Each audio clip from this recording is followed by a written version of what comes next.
बातमी आहे कोल्हापूरमधली। कोल्हापूर जिल्हा परिषदेच्या निवडणुकीमध्ये आता आवाडे घराण्यामधली चौथी पिढी राजकारणामध्ये उतरली आहे।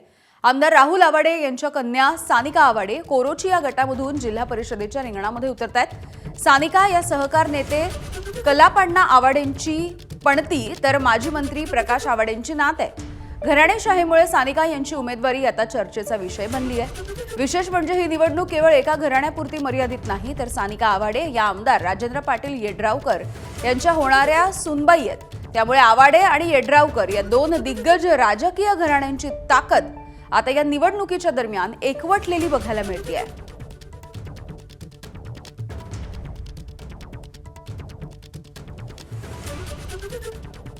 कोल्हापूर जिल्हा परिषद निवडणुकीमध्ये आवाडे कुटुंबातील चौथी पिढी ही राजकारणामध्ये उतरलेली आहे। सानिका आवाडे या कोरोची मतदारसंघामधून जिल्हा परिषदेची निवडणूक लढवत आहेत। कदाचित मला वाटते तुम्ही सगळ्यात तरुण उमेदवार कोल्हापूर जिल्ह्यातले असाल। कसा प्रतिसाद मिळतोय नागरिकांचा?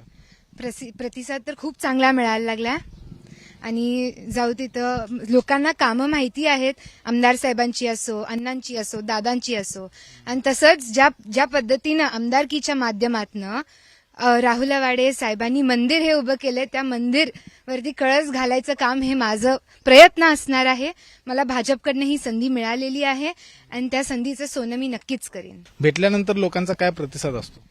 आता मिक्स्ड असते सगळीकडे। खरं बोलू तर मी आता काय बोलणार नाही की म्हणजे सगळ्यांची आपली आपली ओपिनियन असतात, पण आता काम करून हे दाखवायलाच लागतंय। आज जसं अण्णांनी करून दाखवलेलं आहे, दादांनी करून दाखवलेलं आहे आणि राहुल साहेबांनी या ठिकाणी करून दाखवलेलं आहे। सोशल वर्क हे आपण एवढ्या वर्षांपासून करत आहोत, एवढ्या पिढ्यांपासून करत आहोत आणि आता चौथी पिढी म्हणून मला ही जी संधी मिळालेली आहे आणि मी सांगितल्यासारखं या संधीचं सोनं मी नक्कीच करेन।